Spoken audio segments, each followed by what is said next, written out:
We have heard from many First Nations chiefs and First Nations police chiefs say they simply aren't going to participate in your gun confiscation scheme.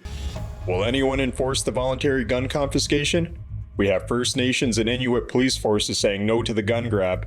Yukon's new premier says not going to happen. The Liberals spending more money on confiscation than on NATO and the borders next year.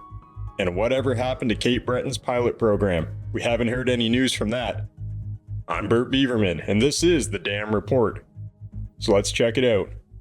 MP Bob Zimmer for Prince George and Peace River putting some heat on Public Safety Minister Gary Anasandri about what they will do since First Nations are rejecting the gun confiscation.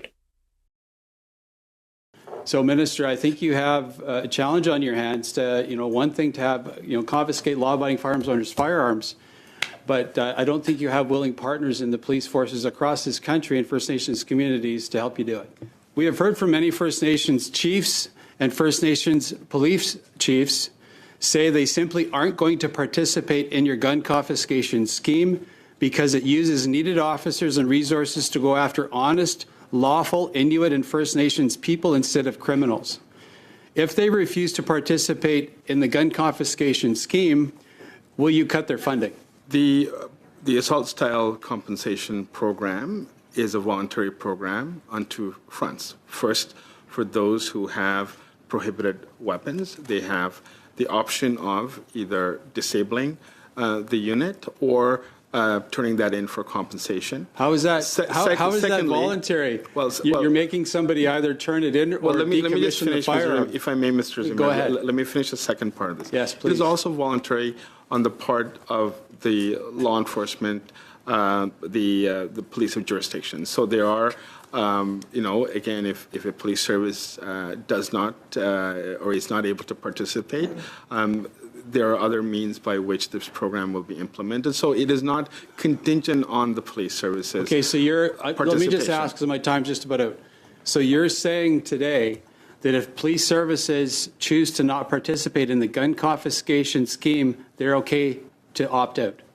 Well, it is an opt-in. It's not an opt-out. So but that's what you said. Opt-in is the same as opt-out, Minister, to be frank. No, I mean, we will have a bilateral agreement with the police of jurisdiction if they want to take part in the program, and that's the manner in which the program will be delivered. Well, I'll tell you this, and even this is from the AFN chief, pretty much from every witness that we've heard from. They don't want to use those resources to go after law-abiding firearm owners, whether it's in Inuit or First Nation communities. The message was quite clear. And the question was, will they participate? And there was an emphatic no in many cases, and even, like I said, with the Inspector Baudin. So, Minister, I think you have a challenge on your hands to, one thing to have, confiscate law-abiding firearms owners' firearms, but I don't think you have willing partners in the police forces across this country and First Nations communities to help you do it. I'm really surprised Carney didn't boot Gary out over that leaked audio recording a month or so back. How can anyone take these guys seriously when police chiefs are coming out saying it's a waste of money, provinces are rejecting the confiscation? It's been, 5 years and they haven't moved forward with the program? They just keep extending it? Seems like a lot of work and wasted money for some votes in Quebec, but I guess it's worth it, huh? Oh, in Quebec, we've got a new Ledger poll coming out, and half of Quebecers say they rather the government go after illegal guns than legally acquired firearms. So Yukoners came out strong in their election a few days ago, booting the Liberal Premier Ranj Pillay, probably butchered that name, and electing the Yukon party led by Currie Dixon. Tonight, Yukoners chose to move on from the status quo. They chose a new path. They chose change. Yukoners chose a strong majority Yukon party government. Currie Dixon has been vocal about the gun confiscation and property rights in Canada, urging Mark Carney and the Liberals to go after criminals and illegal weapons. With the Yukon party being voted in, another province will join Alberta, Saskatchewan, Ontario, Nova Scotia, and New Brunswick in the pushback against the confiscation. Everyone knows the insane amount of money being wasted could be used for better things, which brings us to the numbers on the budget. Carney's budget has more spending on gun confiscation than their NATO operations and border enforcement combined next year. Here's Jamie Schmale questioning Gary about the spending. The Auditor General, Minister, and Indigenous police chiefs are very concerned about short-term funding under the First Nations and Inuit policing program. You have mentioned that we're waiting 5+ years for this. Yet, under this budget, your government is spending more on the war on licensed firearms owners than you are on Operation Reassurance, a NATO mission, securing the border by hiring Canadian Border Service officers. How can you run an $80 billion deficit and have a program that costs more than a NATO mission and say we're going to be safer in Canada?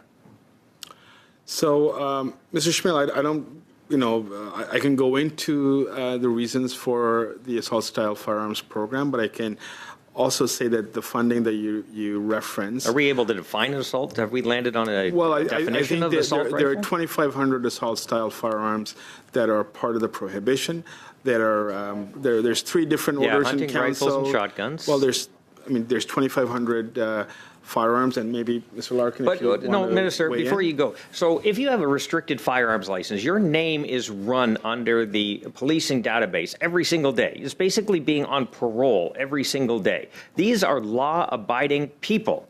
Okay, you are going to go and confiscate some of their firearms that they legally purchased after obtaining training and a license. We have a NATO mission that is getting less money than this confiscation program that isn't going to make anyone any safer. How can you justify that? Just for the record, the program you're referencing was previously budgeted, and those you're dollars still spending the money, and we're $80 billion in the hole. Should we not see a result? Well, those dollars. A result would be making Canada safer, or fixing the Indigenous policing program that we've just talked about many times over again. That is getting basically no attention. We could do all 3, Mr. Schmidt. Well, how about we stop going after firearms owners that are licensed? That's time. More word salad from the Liberals. Words come out, but nothing said.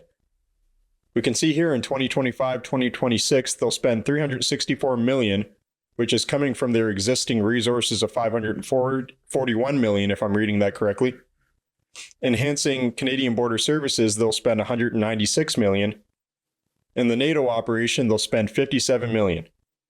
The Liberals are just in too deep on this one and won't let it go. They tried to start the confiscation in Cape Breton back in September. There were big talks about it being a pilot program. There's a lot of press conferences and photo ops. But I bet you never heard anything after that, so what happened to it? Well, Rebel News had on Rick Egersich, president of Canada's National Firearms Association, and this is what he knows. The Cape Breton thing is turning out to be a major flop. The Liberals aren't letting any information out on what the stats are, what they've seized and stuff. I think they're doing that because I don't think they seized too much. Last I heard, it was about 30 firearms, and that was 2 weeks into the program. But they extended the program another 4 weeks.